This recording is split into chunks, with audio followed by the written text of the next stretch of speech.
So, good afternoon to everyone. We can start with this webinar. First of all, I need to thank the European Association of Animal Production that allowed us to plan this webinar, and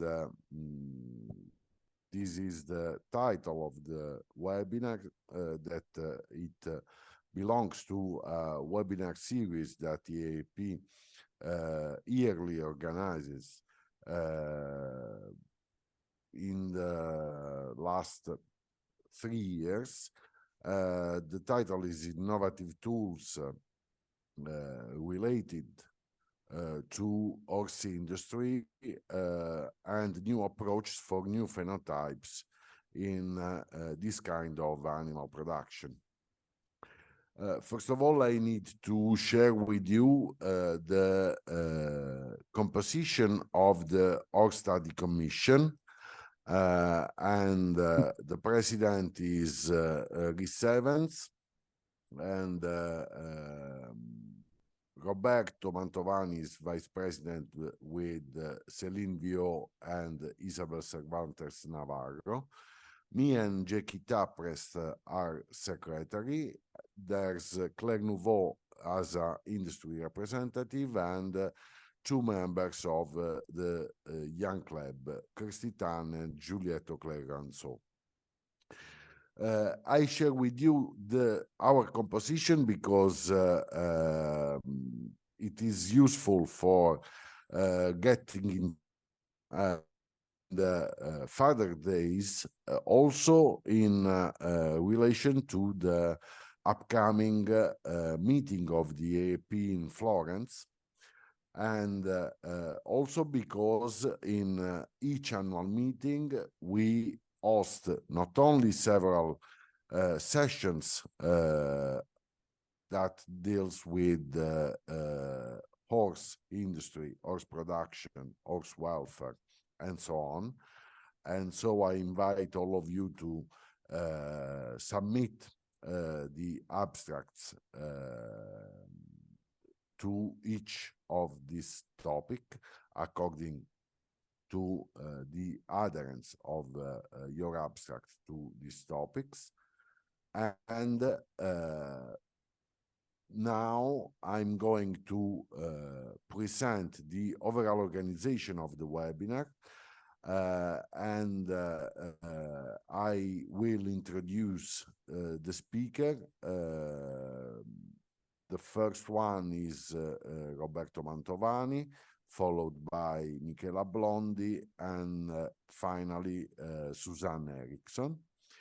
After the 20, at least 25 minutes of speech for each speaker, I'll open a Q&A question sessions, a unique Q&A session for all the webinar at the end of the 3 speeches, so to have a more organic approach and discussion after the speeches.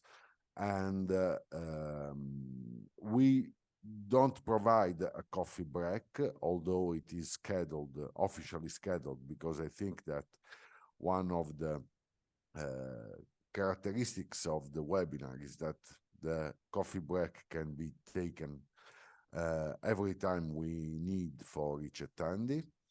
And now I'm going to introduce the first speech by Roberto Mantovani. And Roberto is full professor of animal breeding and genetics at the University of Padua. He's vice president of the Horse Study Commission up to the 2020. And he is strongly committed in the breeding strategies, mainly in small cattle breeds and in National Italian Breeders Association, also for our species. And nowadays he is member designed by the Agricultural Ministry for the Italian Draft Horse Breeders Association Technical Committee. So I leave the stage to Roberto that will deal with innovative phenotypes and indexes in horse reproduction. I switch off my screen sharing, and Roberto, the stage is yours. Okay, just checking if I'm sharing my screen. I think it is now. So, can you see it? Any feedback, Yes. please? Yes. Thank you very much. Excuse me. So, thank you, Pasquale, and thanks and good afternoon to all the people that are attending this webinar. As Pasquale mentioned, I'm going to talk about innovative phenotypes and breeding values that we use in horse reproduction. I will be focus my main attention on the Italian Draft horse, as Pasquale mentioned, because I'm involved since the beginning of this century in the technical committee for the genetic improvement of Italian Draft horse. So my main skills are deals with this breed.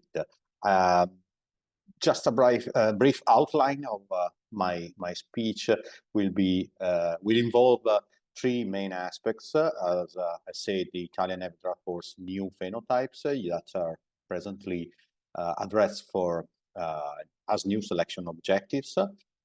Further innovative phenotypes, I'm going to spend few times in showing you other innovative phenotypes that have been implemented in other Italian breeds in recent years, and then we'll conclude talking about the indexes for some functional trait, basically for reproduction, fertility mainly, and longevity that have been carried out for the Italian Draft horse. Briefly, I want to go back even to give you a few details about the story of this breed, the Italian Draft horse. It's a very bulky animal that originated in the second part of the 19th century in the northeast part of Italy. But during the 80s of the 20th century, the breeding area has been extended to the center and south of Italy, and the breeding goal has been shifted also to meat production rather than to draft. This breed is widespread over the whole country, basically, even center, north, between the north, south, and center of Italy. There are little bit differences in the condition. For example, in the north part of the country, the Italian Draft horse is bred in stables. Otherwise, in the south of Italy, in wild condition. In low-grade pasture. It is quite good, has temperament, docile temperament, and also well suited for use on holiday farms and heavy draft for amateur activities, as well as for meat production, as I already mentioned. With this slide, I'm going straight to talk about the new phenotype, since the present selection schemes is for this breed is mainly based on the collection of 11 type traits on young foals aged about 6 to 9 months. And at this stage, usually young foals belonging to the male sex could be decided if to be registered or not registered at the stud book, and in case of conservation, they will be scored again, as well as for the females at 30 months of age. That represent the typical age of typical adult age at which the animals are admitted to the stud book, or not, obviously.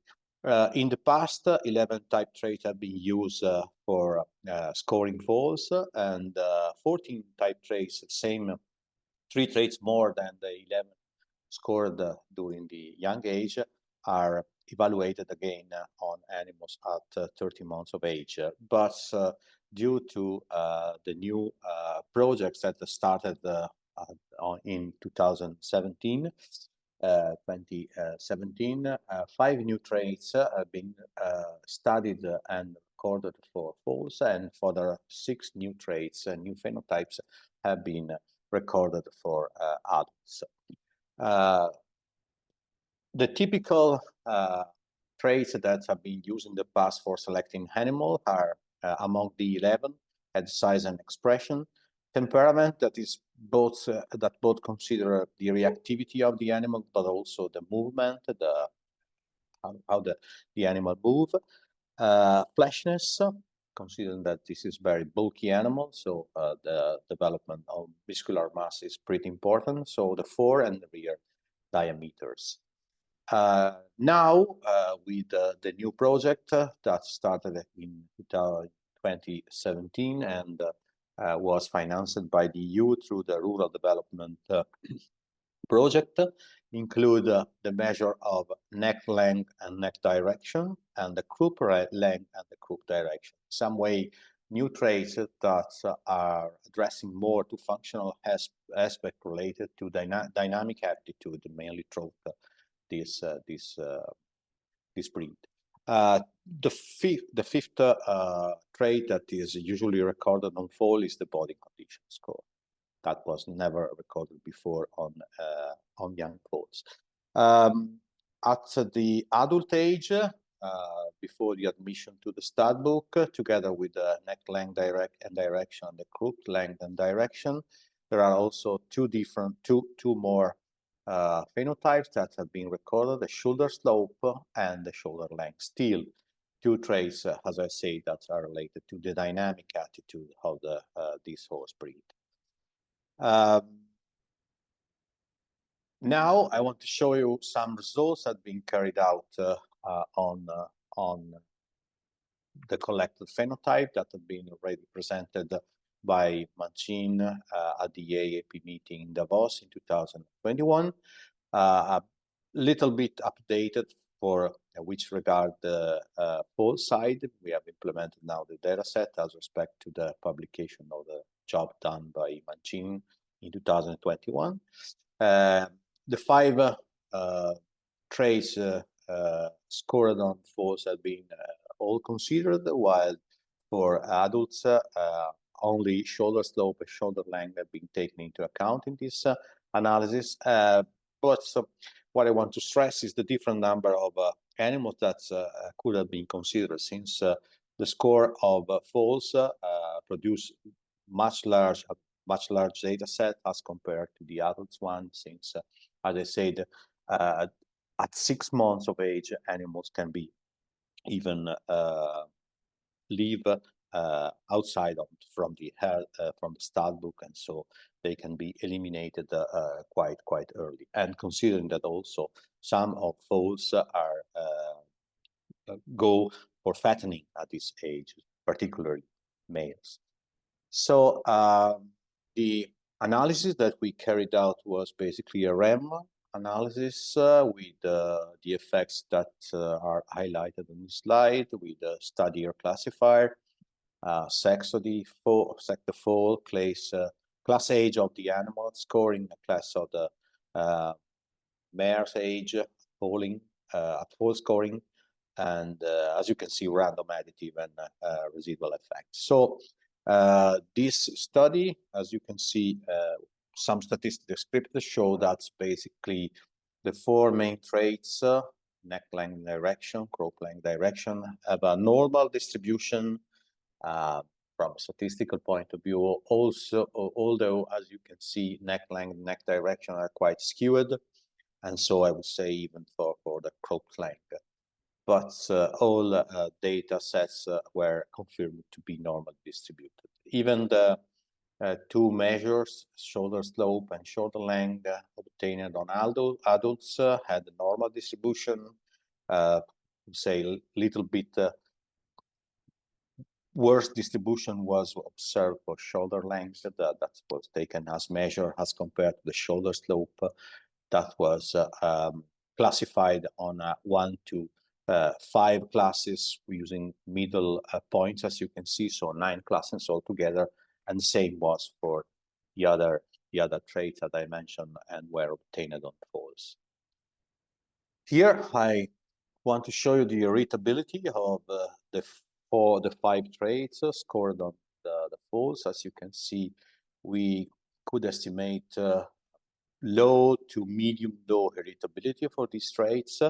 The lowest value was for crop direction, 8.4%. The highest was for crop length, 21.3%. So not very strong irritability. Irritability was even lower for shoulder length and shoulder slope that were measured in adults, but rather than the value itself, irritability that, as I said, was pretty low, about 2%, 8% respectively for shoulder length and shoulder slope.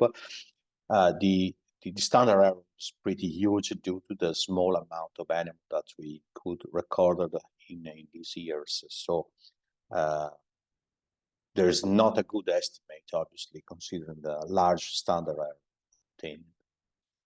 Genetic correlation among these new phenotypes that pretty new for this breed showed, I would say, strong genetic correlation among almost all traits, with only few exceptions. Neck length and croup direction were not strongly associated, but as you can see, in most cases we have high genetic correlation, and particularly genetic correlation on data obtained on foals were also mildly but well correlated, would say, with the phenotypes that are already registered. One is temperament, one of the, I would say, more interesting temperament movement.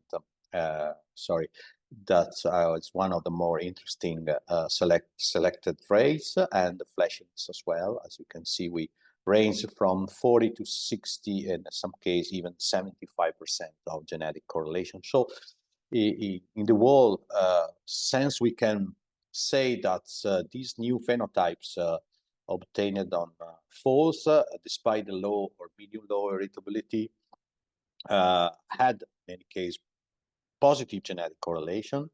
And indeed, one important decision that was taken by the committee for the genetic improvement of this breed was to shift that, to change some of the previously recorded trait among the 11 scored on foals. Length of upper line, particularly direction of upper line, and hind legs back view were eliminated. So starting from the 2022, animals were not more scored for these three traits, and they were changed with the neck direction, croup length, and croup direction. So that showed in some way to be more important than the previous one. To conclude about the adult, we couldn't come to a conclusion in some way, because the few phenotypes that we were able to collect couldn't give us a robust analysis, and so we need to wait more data in the next future to get some conclusion, even for the new phenotypes to be recorded, that are going to be recorded on the adult of the Italian Everdraft horse breed. So as I promised, I'm also showing very quickly some innovative phenotypes that are collected in other Italian breeds. These thanks to the still to the program for rural development that was financed by the Italian ministry since the 2017. This is for the Maremmano horse that was furnished by Andrea Giontella, that is working for this breed together with Professor Maurizio Silvestrelli. And as you can see, they are genotyping the ASIP and MC1 loci to limit extension of the white marks and the association with behavior. Other phenotypes or innovative phenotypes that are recorded on the Maremmano breeds are the investigation of data on the rat tail trait, to be correlated to welfare in semi-wild breeding system and to discover possible genetic basis of this trait and the distribution and formation of hair wars and the association of these traits with behavior as an indirect form of selection for temperament.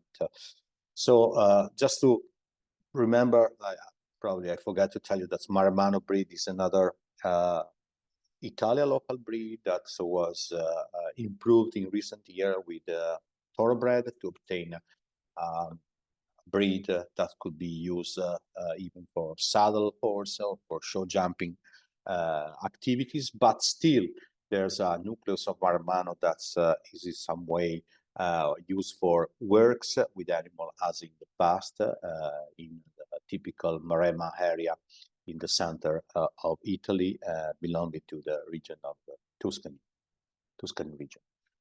In Partigiano horse, recruited this data from Michela Ablondi. They are collecting temperament through interaction with humans and new object or external stimulus, biometric data, code color measured using a colorimeter, and nutritional status assessed to the body condition scores, or also they are measuring attitudinal assessment based on stable work, under saddle work, and attitude towards the following disciplines like free jumping, flat works, and hacking. Or again, they are measuring gait in various ways, like individual or panel of judge that provide judgment of the gaits, rider that judgment, or using equisense motion sensor that is addressed specifically for gait measurements. So these are a panel of as I say, new novel phenotypes that have been recorded in recent years, and for two local breeds. Partigiano is a typical pony horse breeds belonging to the province of Parma, but I suppose that maybe Michela is going to tell you a little bit more later on, so I'm skipping this part. Last, I'm going to talk about some indexes for functional traits like reproduction and longevity in the Italian naval draft force that have been developed under the new project financed by the rural development in the last 60 years. The first trait I'm talking about is the lifetime fertility rate that have been developed as a possible system for measuring reproduction attitude of mares, and it is a trait that has been presented previously some years ago at the EAAP meeting by myself, and we are here dealing with the fertility that is expressed on the mare's lifetime, and particularly it's in some way expressed as a ratio between the numbers of foals obtained divided by the opportunity to doing so, and so the number of reproductive season registered at the stud book by for each mares. All data are reported to the 6 reproductive seasons to have a specific endpoint. That means at 9-10 years of age, and this to avoid problem or unbalancing due to different lifetime among mares, and also to report animal at a specific endpoint to allow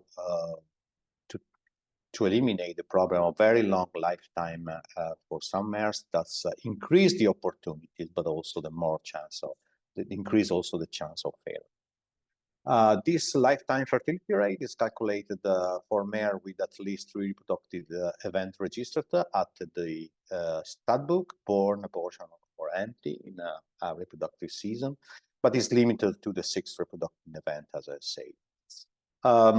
Mares with more than 3 but less reproductive event officially registered have an estimated lifetime fertility rate that is based on what achieved in the previous career, a reproductive career, up to the third, the 4th, or the 5th reproductive events that is projected to the 6th reproductive event using a set of validated equations that were developed in 2020 and already published in animals. from our group, from our research group. So data with that comes from mares with more than 1 year or missed reproductive information are obviously not considered, such as those coming from mares that's reproduce sporadically. Have no normal and continuous reproduction story.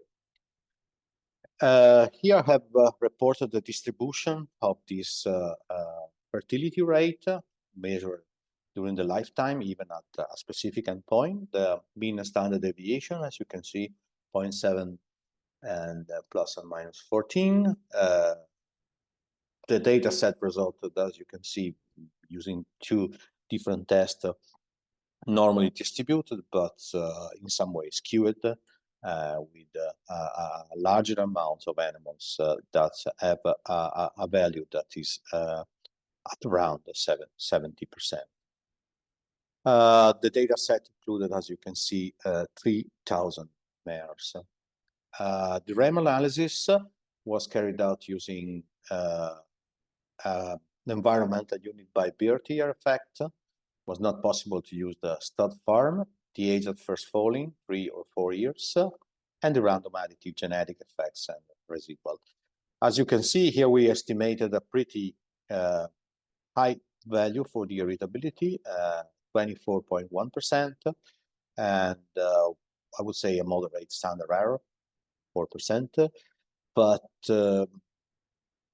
what is surprising here is probably the great value of the irritability that could be due, we suppose, to the fact that we are using a specific endpoint for the animal career, and therefore this could influence the data set and the final result obtained, considering that there are no not sensory data or sensory data not included in the study. Anyway, despite the higher than expected irritability, the breeding value for this lifetime fertility rate as a measure of maternity is published yearly, and it is, despite it is of modest interest for stallions, because only few stallions can have an evaluation, it is very appreciated by breeders, particularly for mares. It does become interesting instruments for breeding. So last aspects I'm going through is deals with the longevity. We know about the interest that we have for longer lived animals, but particularly I'm not going to explain everything that is in this slide. I want to stress just the fact that longevity in Italian Everdraft cannot be simply measured as the length of career alone, and it must also account for the animal ability to avoid voluntary culling by breeders. So we have to deal even in this breed with functional, what is called functional longevity, as it happens for other farm animals, because in some way Italian Everdraft horse can be considered a farm animal, so more similar to most other farms. So functional longevity was then identified as a function of the morphological value of the animal and the fertility of the animal.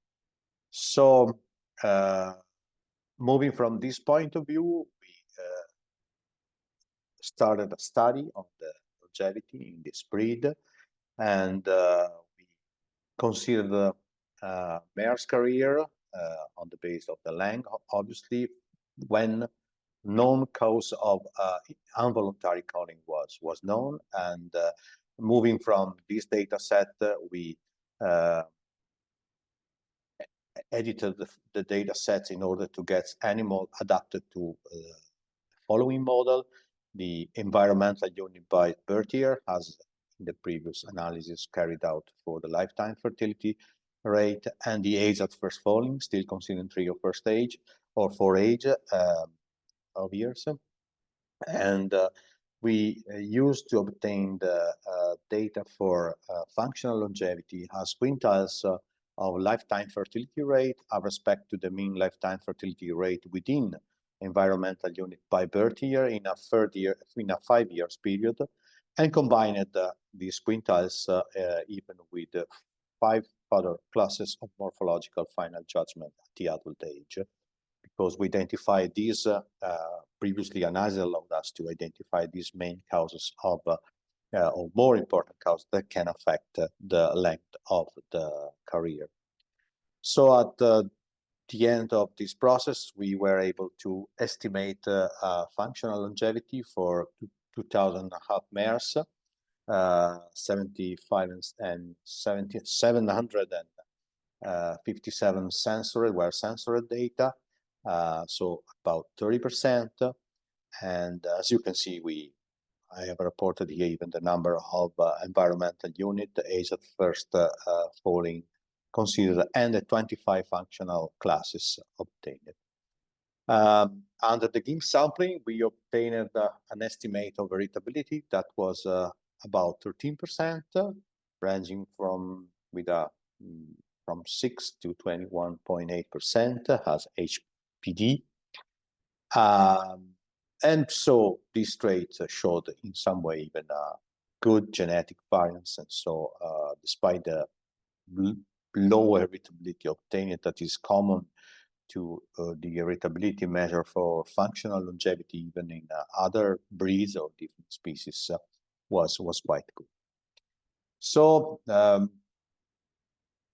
as last take-home message, I could say that functional longevity in Italian Nevertheless horse it's feasible, but still we have to address further analysis to investigate reasons for low accuracy in ABVs that we obtained, and we are looking also at studying the possibility of combining the lifetime fertility rate and longevity together, to obtain a so-called fitness index, or sometimes that can allow breeders to select better than expected, particularly the mare side. So this was my last slide. I have to thank obviously the present and the past chief of the Italian Nevertheless Horse Breeders Association, particularly Dr. Giuseppe Pigozzi, that was the former one, and Matteo Vasini, that is the present chief of the association. My colleagues, Cristina Sartori and Enrico Mancin, for collaboration and support in data analysis and result interpretation. Maurizio Silvestrelli and Andrea Giontella for information on the Maremmano Italian horse breeds, and Michela Ablondi for support information with the Parmigiano breed. So that's all. I thanks all of you for your attention, and obviously I will be wait for any possible questions from you. Thank you very much. Thank you very much, Roberto. You have been in time, and now you can stop the screen sharing, so we are able to go ahead with the second speaker, Michela Ablondi. Michela is a junior researcher in animal breeding and genetics at the University of Parma. She gained in 2021 her PhD on pedigree and genomic information for horse breeding and genetic diversity conservation, and she is strongly committed in the study of genetic and genomic diversity in local breeds, mainly horse breeds, signatures of selection for sport performances, and genetic parameters and GWAS applied to novel phenotypes obtained by PLF tools. And Michela is going to present us her speech in objective movement assessment in horses, results from using PLF tools.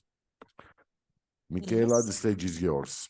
Yes, thank you very much for the nice introduction. So let's start straight away with the rationale behind the need of novel tools for movement assessment in horses.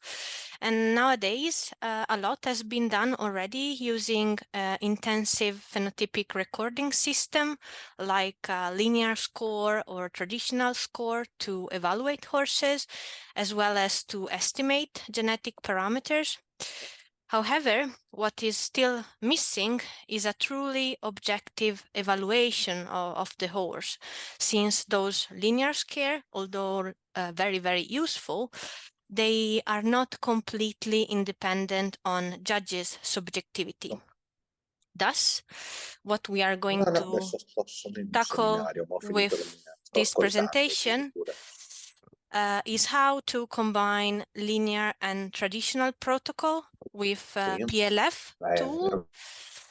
The one that we are gonna see today are three different ones: optical motion capture, the video-based assessment using a neural network, so AI-based, artificial intelligence-based method, and finally the inertial measurement units. So from now on, we are gonna call them IMU system. So let's start with the first one, the optical motion capture method, which is by far the most mature technology, the one that has been developed as first technology to capture biomechanics traits in horses. Just to give you an overview of what you can find in the literature based on a Scopus search using the keyword I put on the left, so optical motion capture in horses to detect movement or gait. There are already 34 publications available from 2000. And when I performed a word cloud with the most used keywords in those publications, the two that were most used were non-human and biomechanics. Why non-human? Because this technology has been massively used in human studies. And this is the technology where you can process recording real-life movement of a subject as a sequence of Cartesian coordinates in 3D space. Why has been so used in human? Well, just to give you some example, it has been massively used in movie production, like to make Avatar, just to make an example, and a lot in clinical context as well. So to detect asymmetry, for instance, so to detect some diseases in the body of in clinical context. Biomechanics, well, because this is the technology really used a lot to evaluate gaits and measurements. The one that you can make with these technologies are the one that I listed on the left, so joint angles, flexion and extension, impulsion and engagement, as well as lameness. And what do we need to perform an optical motion capture study? So first of all, we need a horse that we want to measure, and then some equipment. First of all, we need high-speed cameras for capture from various angles. So we just not need one camera only. We need several of them from different angles. And then we have to work in a defined volume because the calibration, well, we need to calibrate the environment we are working with.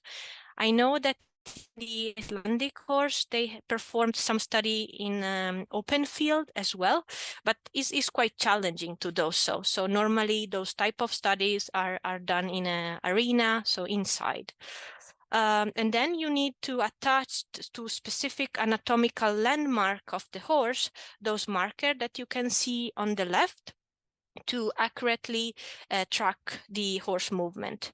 And finally, you need specialized motion capture software that are able to process data from multiple cameras, reconstruct the movement in a 3D motion trajectories, and finally analyze biomechanical parameters.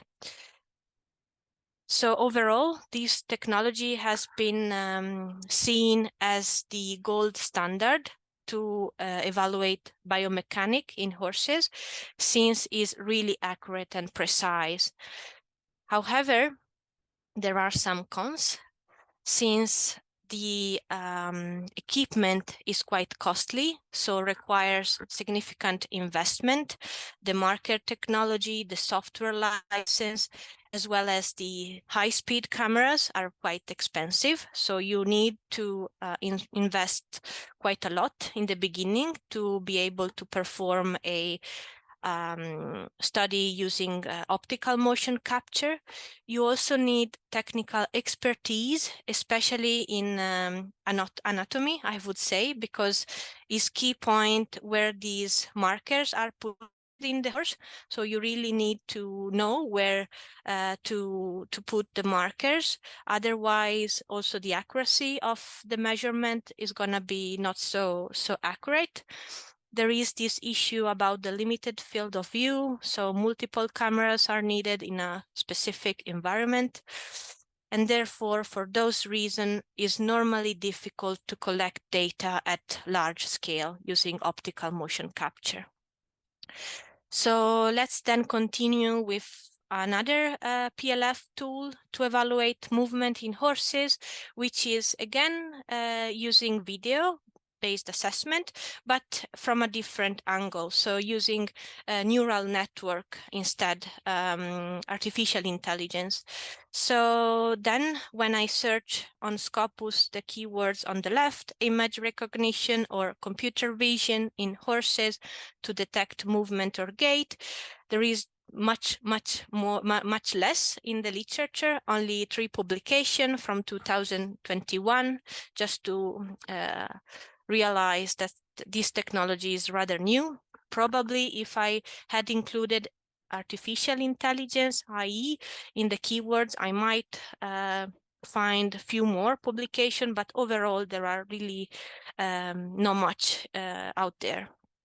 And the most used keywords was image processing, computer assisted. Why? Because all those papers rely on a specific neural network that is called convolutional neural network, CNN from now on, which is a specific type of artificial neural network, which was primarily designed for processing structured data, such as images or time frame data. So is really well suited for tasking involving like pattern recognition, which is what we want to do with those tools in horses. There are several software packages already available online, freely available. Here I just mentioned some.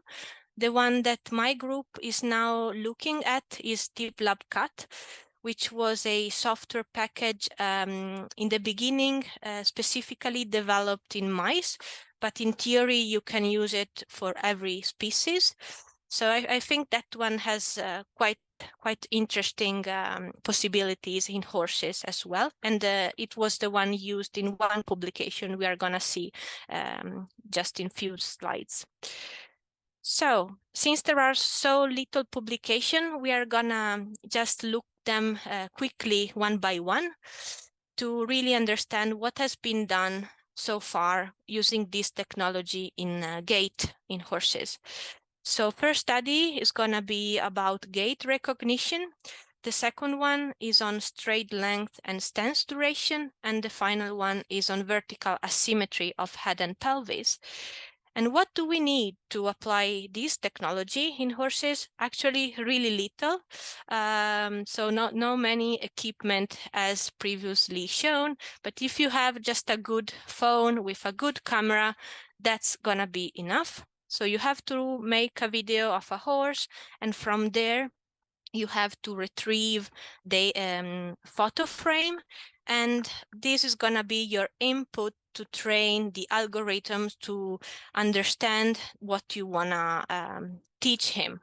You're gonna see it better in the next slides. So, for instance, we can teach the algorithm to detect the gait depending on pictures.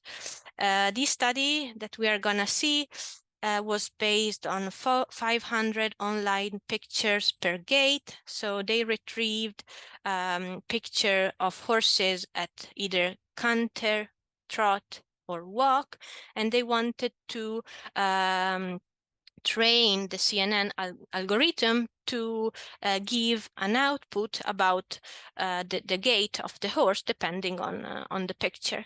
And what they found was a validation accuracy in the beginning of only 50%, so really not very good if they compare the real the real result of the picture from what the algorithm got as an output. However, when they performed a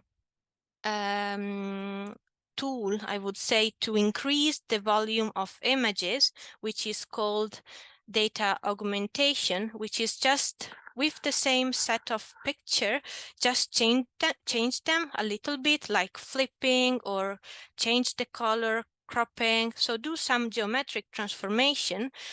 With that, they were able to reach a validation accuracy of roughly 73%, so a bit better.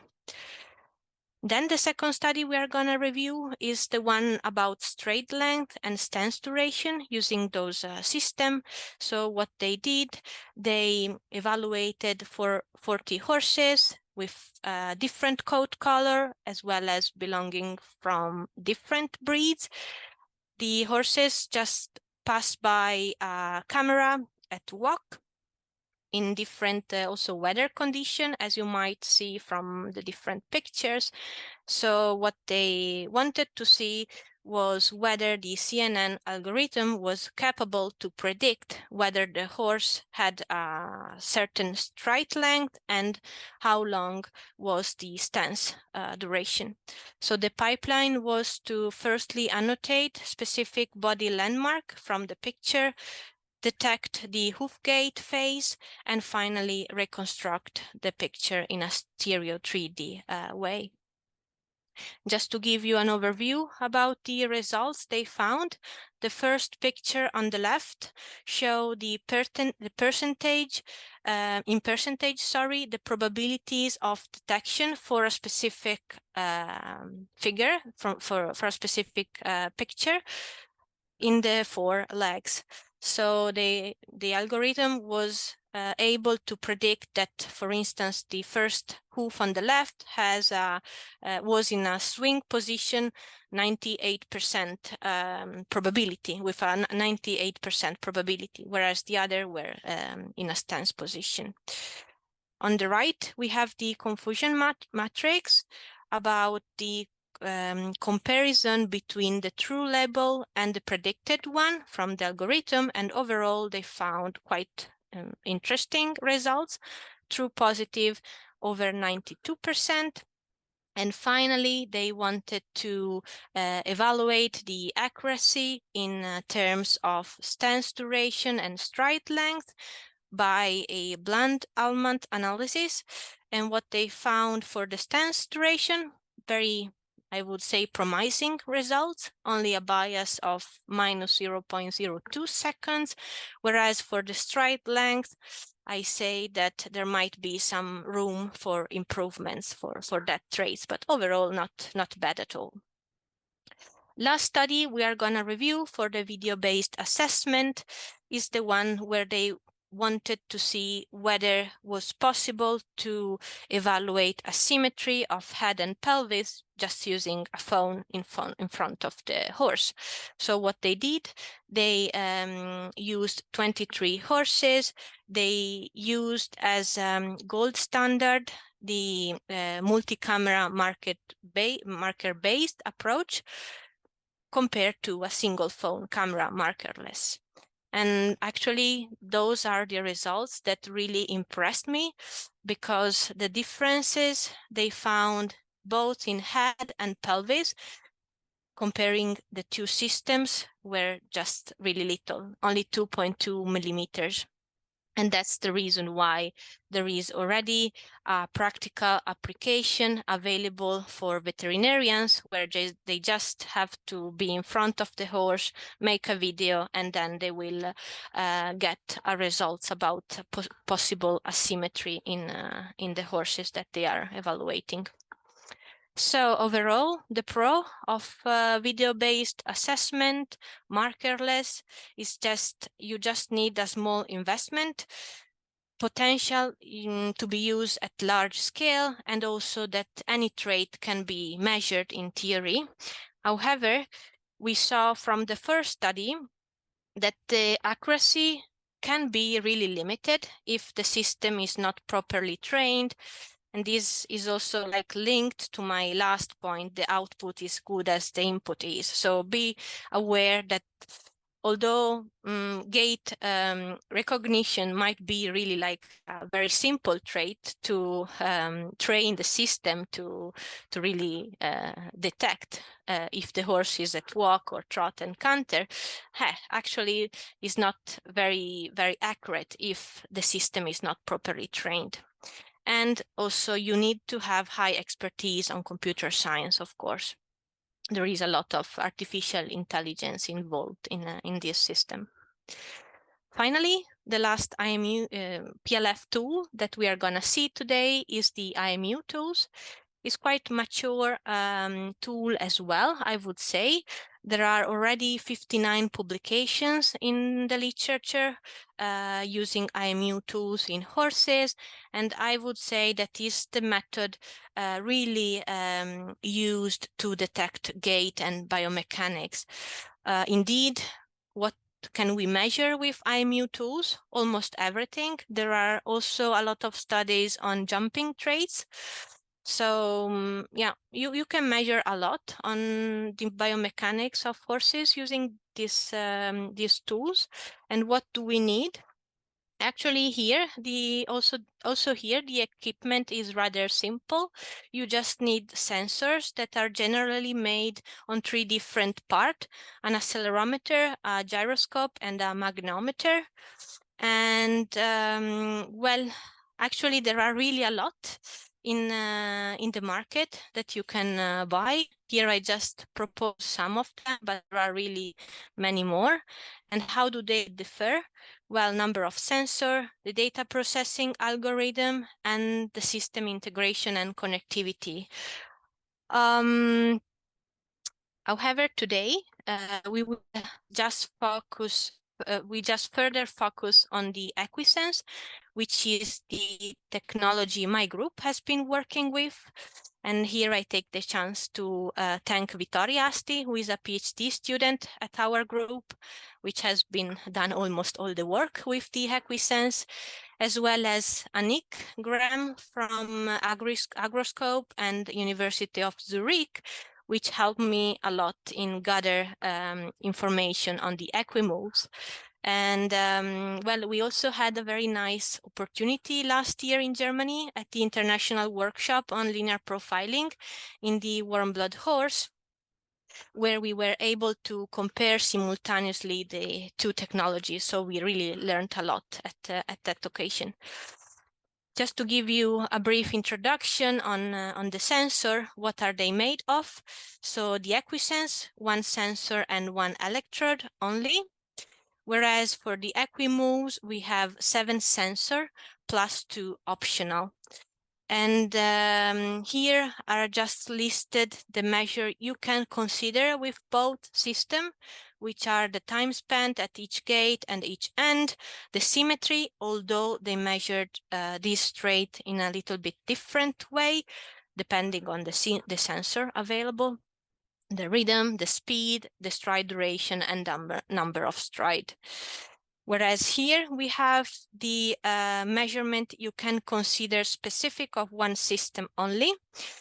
For the EquiSense, the elevation in centimeters, although is very similar to the vertical displacement of withers you can have with the equimoves, I put them separately because they depend on sensors that are put in a different part of the body. So the EquiSense from the sensor we have at the girth, whereas in the Equimoves, the sensor that is put close by the wither.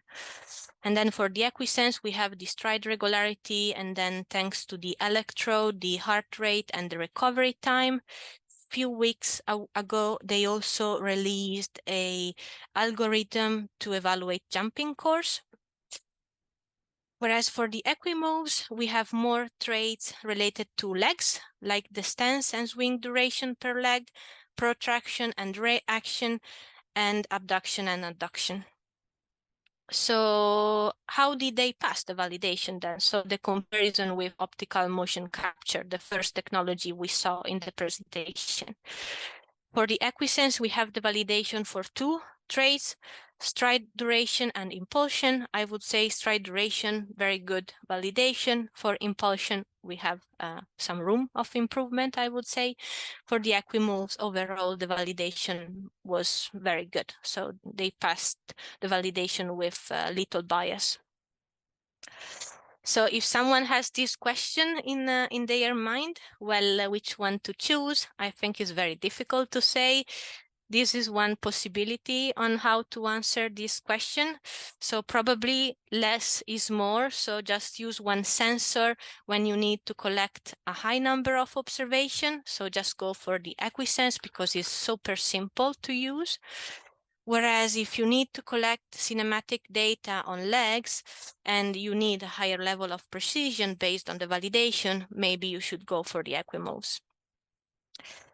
By the way, my experience was with the Equisense so far, so we are gonna have a deeper look on our experience with this sensor and how we work. We visited breeder with at least 4 horses and during 10 weeks training.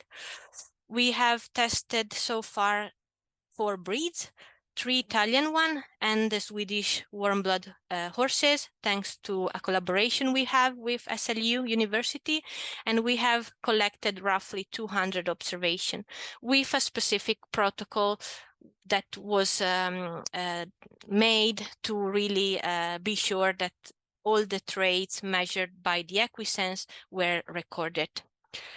Here's some results on 2 Italian breed, Bardigiano and Murgese, which are completely different breed from a genomic point of view, as well as from morphometrics.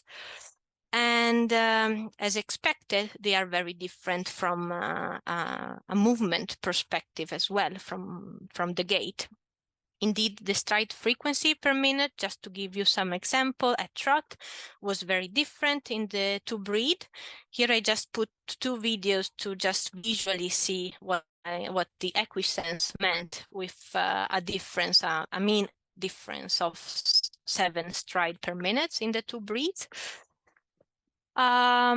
Also the elevation, so the impulsion in centimeters was very different at canter and at trot in the 2 breeds. And just to give you a more warm blood perspective, so to say, here are the results we found in the Swedish warm blood horses. So much higher elevation, the stride frequency at trot instead was lower, and they reached the highest symmetry score.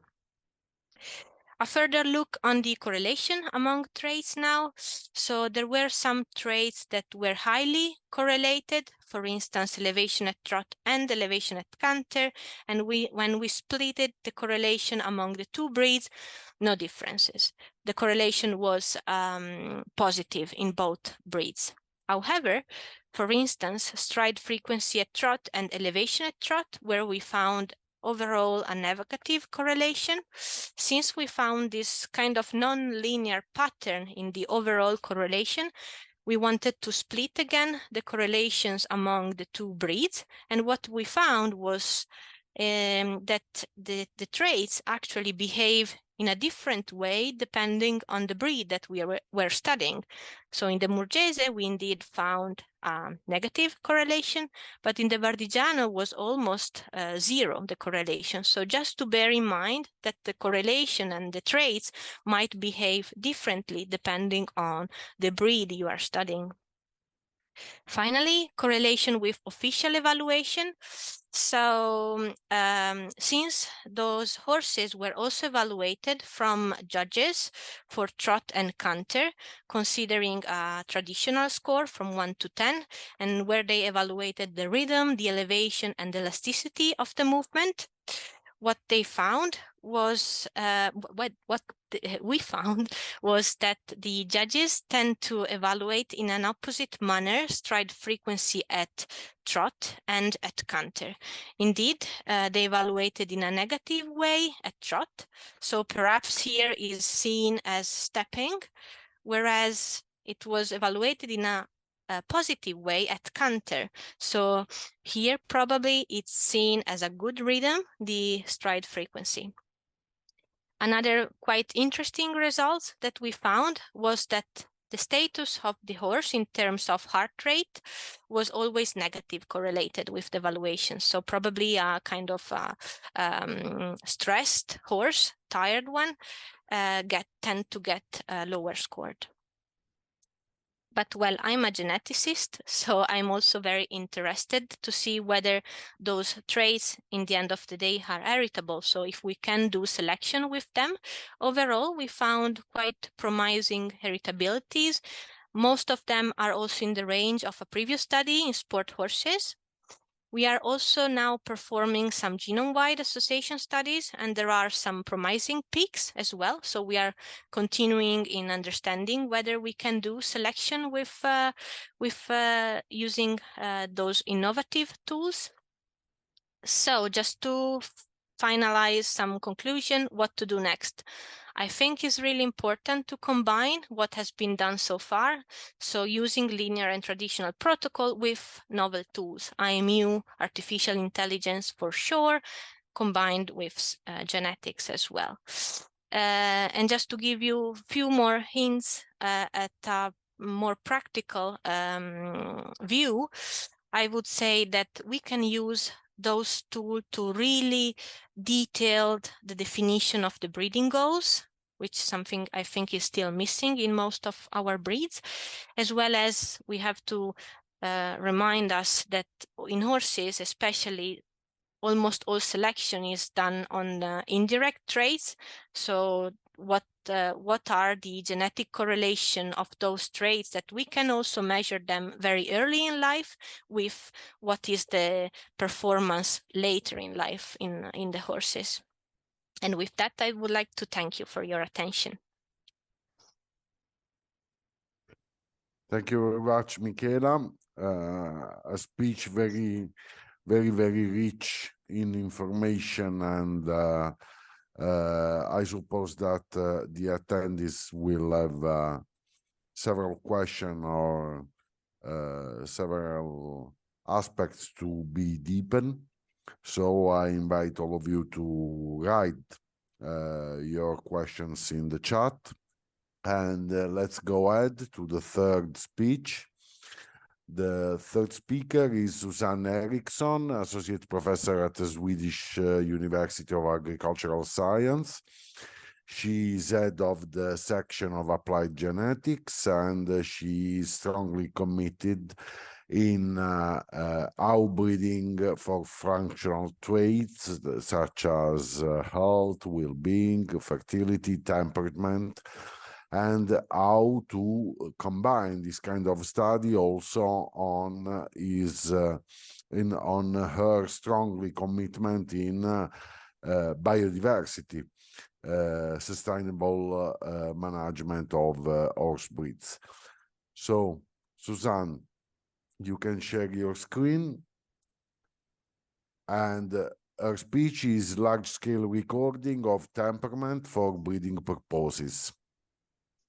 The floor is yours.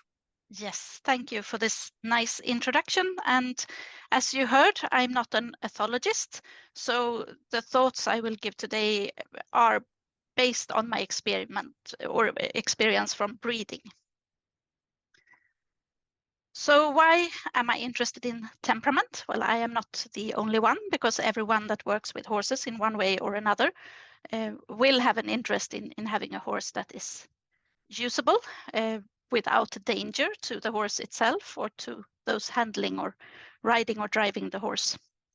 And it's also an animal welfare issue to have horses that are not overly frightened, for example. And then the first question might be, what is then a suitable temperament of a horse? Well, obviously it differs depending on what the horse is supposed to be used for. So illustrated by some pictures in this slide, we may want very different level of energy or reactivity in the horses that we use. On the other hand, there seem to be some characteristics that are rarely wanted, such as very fearful horses, horses that are extremely nervous, horses that are very aggressive towards other horses or people. So I think there are also common things that we are looking for in horses. The question then, as you know from previous talks, is how can we actually measure and record this trait, and preferably at a relatively young age as well in the horses? And is it heritable?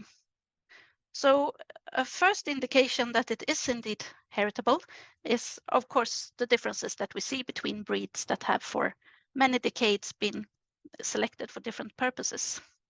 And how we can measure it, I will talk more about. So besides being important, temperament is also a very complex trait, so it's not the easiest one to try to record and breed for.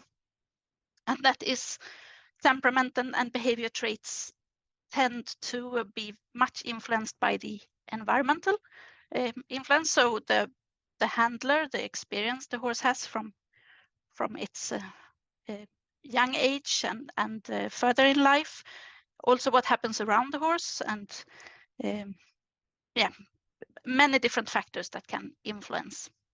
And also this trait has probably, or these traits have probably a polygenic background with many different genes that are relevant, even though there may be a few with a larger impact.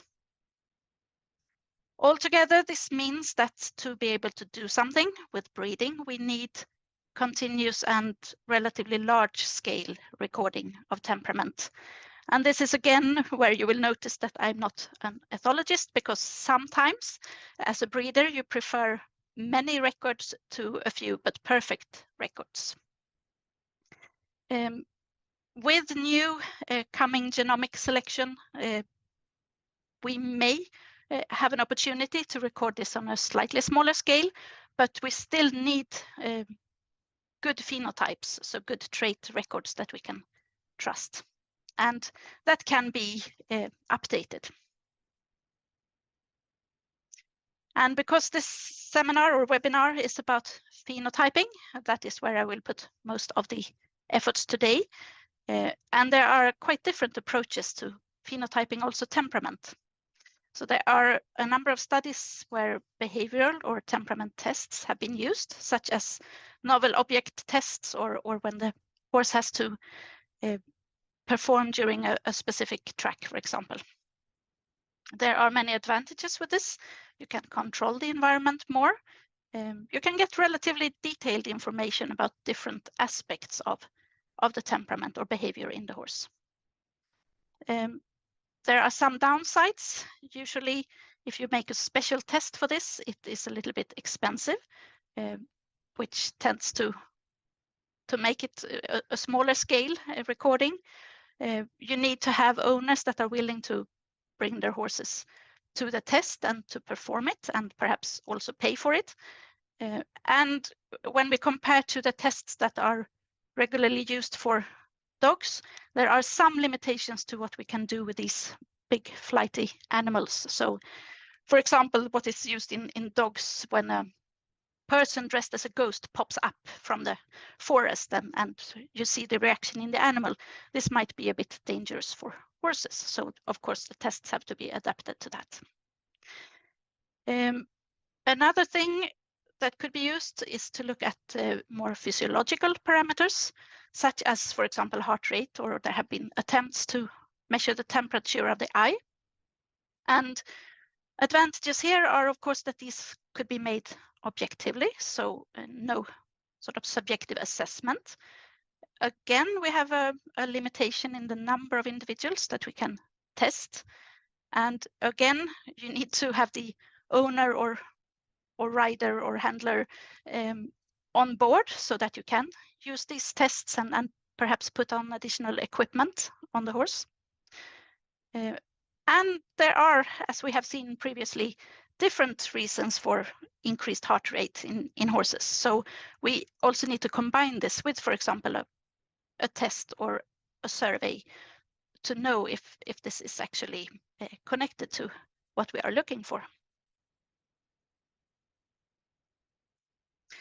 Another approach that is used for several breeds to some extent is that once the potential breeding animals are anyway gathered in tests to be judged for breeding purposes, then we could also include some temperament traits at the same test. This could potentially also be used to collect information by the riders or drivers of the horse. It can be made relatively large scale, or at least as large scale as the other breeding tests, and thus also be made routinely as the tests are today. One limitation is, of course, that it's only for the horses that are shown in these tests that are generally pre-selected. And another downside is that we cannot measure all aspects of temperament in one test, because usually in these breeding tests, the horse should not be disturbed too much, and the one showing the horse does not want to be disturbed too much. So we can't ask too many questions and we can't do too many tests, and the judges won't have time to assess too many traits. And again, some form of validation of what kind of temperament we are actually assessing needs to be made, because this is a quite special situation for both the horse and its handler or rider. What is also used is surveys to, for example, horse owners or trainers. This has the great advantage of that you can collect information about the horse over time. The owner may know things about the horse in a different situation, how it typically reacts. It can also be done on a medium to large scale. There are, for example, this international collaboration on the EBARC to collect information on many horses. It is possible to use factor analysis to condense answers on many different traits of the horse into factors that could be used, for example, for a genetic study. The challenges that at least we have faced when doing surveys to owners or trainers is that it's difficult to get enough of representative answers. And if this is to be used regularly for breeding purposes, then there is a risk perhaps that owners of expensive breeding animals may not answer completely honestly if this is what the breeding value will be based on for their horse. One could also think about other ways of figuring out suitable temperament. So perhaps there are correlated traits, then we need to know more about genetic correlations between the traits. So, for example, the horse may need to be decent to handle and transport to at all start in competitions or come to shows. So one could think that a trait such as start status or number of starts or the proportion of offspring from a stallion, for example, that are actually competing could give some clue that they are at least useful for their purpose. Another thing might be that if we're interested in draft horses and their willingness and ability to pull heavy loads, then perhaps that could be tested more directly. So to sort of try to capture what we are after through other traits that we can also measure. But as I said, then the genetic correlation between these traits need to be clarified first. So I've been part of a few studies where we have made attempts to collect such information, and I was obviously not alone in these studies. So but I will anyway give a brief overview. So the first example is from Icelandic horses. There is a trait called spirit that has been recorded in their breeding field tests for many decades, and it has been successful in that it has a moderate heritability, and there has been a clear genetic progress in the trait. What was discussed some years back is if selection for this trait is giving horses that have the desired temperament. So are they suitable for the everyday rider as well, or are they only suitable for the very experienced competition riders? And because of this discussion, the organization in Iceland decided to make additional tests at their field tests, breeding field tests during 2 years. So they recorded additional temperament traits. And in a master study, there were also additional surveys made. So a survey to horse owners and trainers, but also questions asked to the riders at the test. And the reason why this survey to owners or trainers was made was that we were interested to see if there were correlations with behavior in the home environment for the horse, because the question was if this was actually the correct definition of temperament trait that was assessed. And the results showed both sort of encouraging and disencouraging heritabilities. So for some of these additional traits that were tested, the heritability was basically 0. And for some, we found moderately high heritabilities. And we also noticed a tendency, at least, that the heritabilities were a bit higher for some traits when the judges were assessing, and a bit higher for other traits when the riders were assessing. And you should note that there were quite a few rider assessments in this test, so the standard errors were high, of course. But it seemed like the judges were better at assessing spirit that they had been trained on assessing for many years, as well as traits that you could see clearly from a distance, so head carriage and top line, for example. Whereas the riders seemed to be able to better judge the strength of the rein contact, the overall suppleness and cooperation, and how sort of nervous or reactive the horse was. And all together in this study, we did find mainly favorable genetic correlations, so no strong indication that this trait would be a bad temperament trait to use. But some of the correlations were quite weak, and we noticed weaker correlations with nerve strength compared to some of the other traits. So it didn't capture, of course, all aspects of temperament that were wanted as well. And what has happened since then is that they have continued to develop this in Iceland and put a bit more focus on rideability of the horse.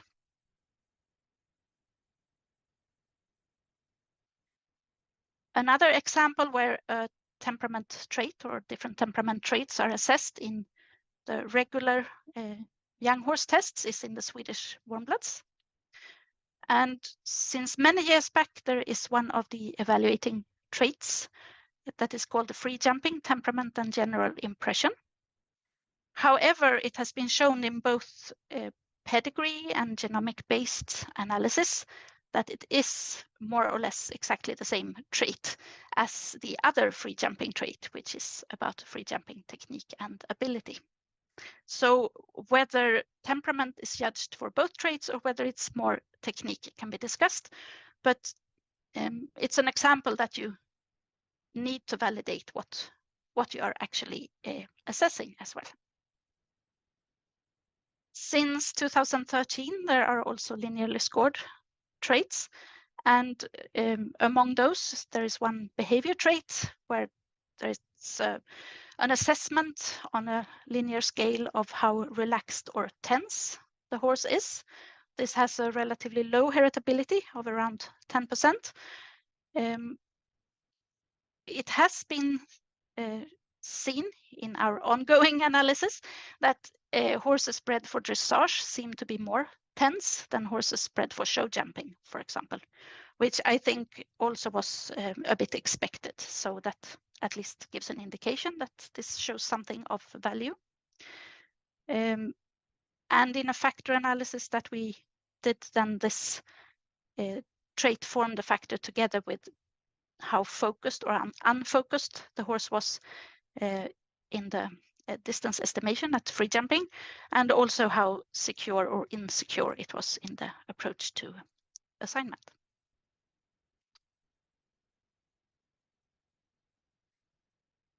And a third and final example is a study that was also done as a master student study to start with, about Swedish standard bred trotters and their behavior or temperament at competition. So in this, this was done as a survey to trainers, and the number of answers is again not that very high. 13 different temperamental behavior traits were included, and the respondents should respond then to how often a horse expressed a trait, from never to always. And this questionnaire was based on what others had published, but a little bit adjusted. Based on the answers from this, we did a factor analysis and found 3 different factors for the temperament or behavior traits. So anxiousness, which was mainly then describing fearfulness, low self-control, and the horse's tendency to remember unpleasant events. That had also a relatively low heritability. Tractability, that sort of connected learning, cooperation, and will to win, with a little bit higher heritability. And then excitability, that included both nervousness but also excitability, with a slightly higher heritability, but again with high standard errors, obviously, because the number of answers was quite low. And we are continuing to looking into this, and have seen favorable phenotypic correlations with trotting performance. So as expected, it is not very good to be very fearful to perform well at competitions, but it is good to be cooperative. So that also makes sense to what a trotting organization expected. So finally, some lessons learned so far from this. So recordings at breeding shows or tests can be useful. In different studies we have found, and others have found, from very low to moderate heritabilities. We should note that squeezing in a few traits in the sort of whole assessment will not cover all aspects of temperament, so they should be wisely chosen. And there may be some limitations to what the judges can assess from a distance and at that sort of limited time and place. So there is also a need for validation in some way of what we are recording and what kind of temperament it actually shows. Also, surveys can be useful. We have also noted quite a big difference depending on how clear we managed to make the questions. So some questions that were understood differently by different trainers did not work well. We need to be aware with surveys that who is responding and with what purpose. So are they giving a very neutral and honest answer, or are there perhaps even differences between dressage trainers and those working with draft horses in what they think is a nervous horse, for example? So we need to be aware of that. And there is some usefulness in looking into homogeneity of horses, so not to have some that are very young and untrained and others that are very old and well trained, for example. But it is possible to ask many questions and cover much about the temperament in different situations. But in our experience, there could also be a trade-off. So the more detailed questions we ask, the fewer actually complete the questionnaire. So again, we have to choose what is most important. So thank you for your attention, and thank to all my collaborators and the funders of these studies.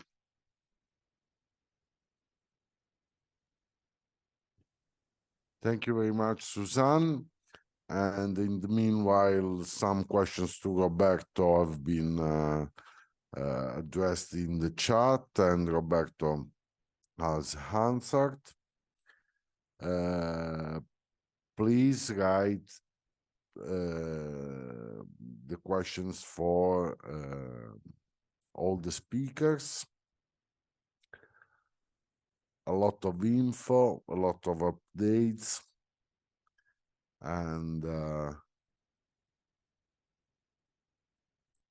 mainly the questions addressed to Roberto are info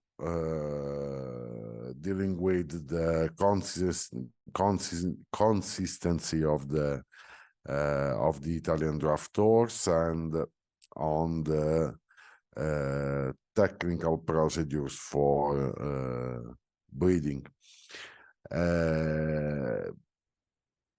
I start with a couple of questions, so to give to the attendees the time for writing their questions in the chat. The first question is mainly for Michela. You have shown some results related to GWAS analysis. Did you find some interesting polymorphism or group of polymorphism able to be candidates to predict the movement patterns in horses in the breeds that you have investigated? Yes, so we have started to perform GWAS studies, especially in the Bardigiano horse, because we have overall 150 horses with both information, so equisense and genotype data, 70K. And yeah, we saw some promising peaks in chromosome 2 for the stride frequency, if I remember correctly. So there are some traits that seems to be quite heritable, and we saw some GWAS peaks. So we are working on that at the moment. So I don't have a lot of information, but there seems to be some SNPs that they are above the Bonferroni threshold for the symmetry as well. This was quite unexpected, I would say, because symmetry seems to be something more related on a specific time point of the life of the animal. There are a lot of environmental factors that might play a role, but still we found something significant. So we are working on that. Perfect. Another question is to Susanne, and it is related to the future, because several breeds are mainly basing their breeding policies aiming to satisfy different owners' requests. So a policy based on multiple purpose use of the same breeds. Do you think that the increasing knowledge on the temperament will allow us to have in the same breed two different lines able to satisfy the different requests of different purposes for the use of the same breed? Well, I think that depends quite a lot of how big the breed is and how large these lines are. If it's possible to have like different selection lines, it is basically what is happening a bit, maybe not mainly for temperament, but for other traits in the Swedish warm blood now, that they are diverging a bit more towards dressage and jumping. But if it's a small breed, then it may be difficult to actually get enough of information or get genetic progress in different directions within the same breed. There's another question put by Anu Rigo. In human personality research, the big five as main personality types are well known. Based on your experience, could you suggest any personality trait either on the same type of different existing horses? Yes, so for example, anxiousness or similar is probably something that you can find in many horse breeds.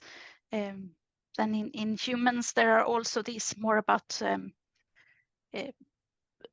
more related to intelligence or learning. I think that can be more difficult in some ways in horses, but yes, so some of them I think like the level of anxiousness I think is very different between different breeds, I would say. Also because from an evolutionary perspective, anxiousness is a very ancient and less developed by an intelligence perspective. Is there any further question?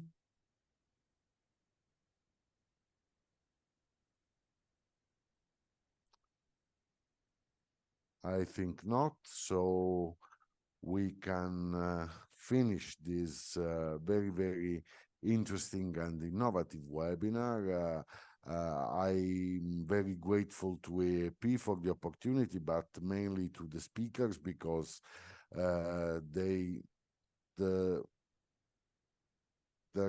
okay, Michela answered to some question on the Bardigiano.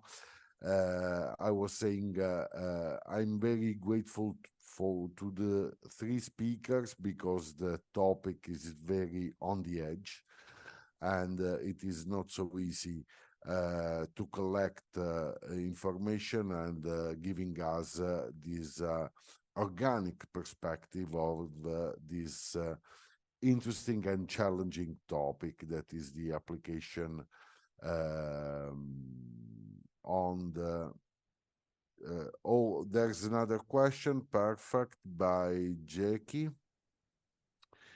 The temperamental traits related to biological basis of neurophysiological responses of ANS seem to be heritable, but without excluding lifetime experiences, the heritability would be low.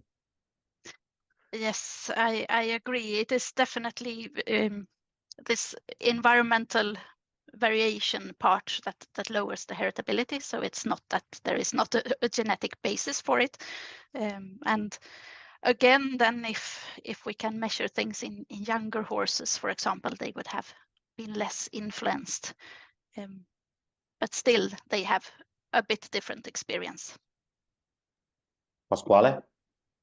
Yes, Roberto, please. I'm answered then, Michela, to some questions that were on chat, but I don't think that all the people that were connected could read the chat since we have sent to the organizer. So it articulated within us the responses. So I don't know if we can maybe ask to the people that attended the meeting if they got the message back. Otherwise, we can make a quick answer. What do you think? Yes, I asked to the technical support if all the. There's a new message now. Yes. Not yet. Okay. There's another question by Alexandra. No, that's pointed out. She, Alexandra, not Jackie. Okay. It is not Jackie Taprest. Another. I asked to the technical support if all the attendees are able to read the chat, or no, if Roberto, only the panelists. Only Okay. the panelists. Okay. If they Perfect. raise hand, we can allow people to speak in case. Roberto, I'm sorry. please. Okay, just the first question was addressed by Anu Riego.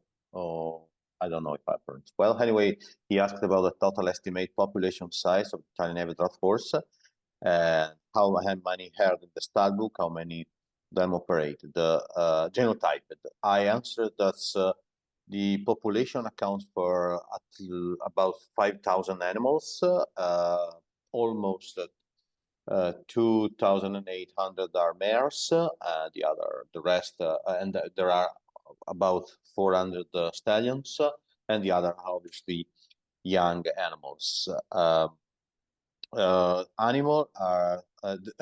farm are about 700, so the size is very small. The size of the stud farms is very small. We had about 600 animal genotyped, actually to be 514 animals genotyped using 70K S&P sheep from I can't remember from not Illumina, the other one. Sorry, I'm not so friendly with the system. I think it's anyway 70K SNP microchipped, and genotyped animal were most stallions. About 90 per year during the last few years. There was another question from Clementine. I can't see. I think it was Clementine, and she asked about how many bird mare stallions. Same, basically the same questions. She asked about bird mares and how many bird. Bird are about 1,000 per year, but animals that are scored every year, that's undergone to the linear type trait score, are about 500-600 per year. She asked even about how the breed monitor the genetic diversity. There's a program for monitoring inbreeding based on not on genotyped animal, but on as in a normal using the normal pedigree. But the Breeder Association is also providing a mating service for all breeders in order to define the better combination of mare and stallions to avoid large increase in breeding. And she asked also, what is the minimum number of birds to be able to perform such selection on young horse? I pointed out about at least 200 each year, because with such a number you can reach in 5 years a number of foals that can allow a pretty good estimate of the irritability for the traits you want to select. So at least you need some hundreds, a couple of hundreds of foals per year. But obviously, if you have more scored animal per year, you can reach easily, or can you start easily your breeding objective. And she asked also, what is the breeding goal, and how to establish the ideal score for each trait. The breeding goal depends of the breeders, and so it is decided by breeders.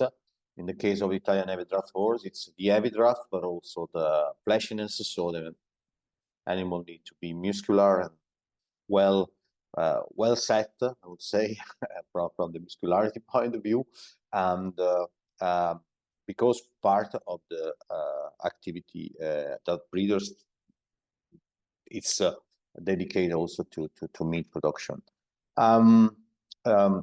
Moving from this breeding goal, trait that been used for selection are those I mentioned before: fleshiness, diameters, but also now temperament, movement, and more related to the movement of animal, and so to the heavy draft, the new phenotypes that I presented today. So the length, direction, and the length croup, the length of the croup and the direction of the croup to improve the throat particularly.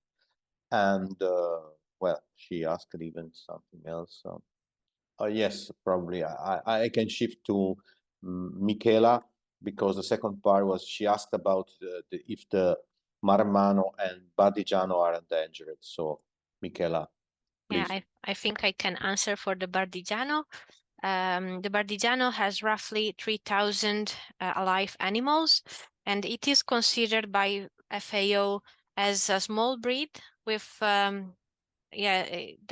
can be endangered due to inbreeding. But there are tools in the Bardigiano as well to try to decrease inbreeding in the next generation, like using optimal contribution selection. So the breeder can really see whether a specific mating might cause an offspring with a certain level of inbreeding that is higher or lower than the average of the population based on pedigree data. We have been working with genotype data as well to calculate inbreeding. Yeah, the population is small, so we always have to be balanced between selecting and try to preserve genetic diversity. So we work on those two aspects simultaneously. We try. For the Maremmano, I don't have so many information, but since I think the population size at least is much higher than the Bardigiano, I would not say is endangered for sure. So probably not. I think there are 2,000 mares in the population. 2,000 mares. So okay, yeah. Not very. No. Well, there's a further question for Michela. Did you use different bites for testing the horses? How did that affect the balance for Michela? Yeah, I think is a very nice question. And well, what I can say is that when we tested young horses at the 10 weeks training test, all the horses were ridden by the same rider and with the same I would say same system, so same bites, some saddle, etc. So there is no this effect of bits. However, for the other horses, well, we couldn't control this aspect. So unfortunately, there were different one, and probably they changed the balance as well. Yeah, we have developed, to be honest, a questionnaire for the rider. So then we can include more information on the rider effect in the model. So either if it was an expert rider or not. So we try to at least account in the model for those more environmental effects. Perfect. Thank you very much, Alessia, and thank you very much, Michela, for the answer. I think that there are no more questions, so I renew my thanks to the speakers, to the EAAP, and to all of you that have attended this webinar, that it will be available for you and for who has not attended online on the EAAP homepage, so you can recover this webinar and attend it also in asynchrony. And I renew also the invitation to attend to the annual meeting of the EAAP in Florence from the 1st to the 5th of September. And of course, to all the colleagues and scientists that are attending to present abstract that can be collected in the several thematic sessions that the Horse Commission has provided. And I hope to see all of you in Florence in September. And of course, I warmly ask you to attend also to the annual meeting of the Horse Study Commission, that it will be held in Florence during the annual meeting, because every year we update on the activities of the Commission, we plan and schedule the activities for the future, and we have also a very important turnover of the members of the study commission. So all the horse scientists, we are not so many in the animal science community, it could be commendable to be together for making the policy of our European association for the future in the horse science field. Thank you very much to all of you, and I hope to see you in Florence. Have a good afternoon, and bye-bye.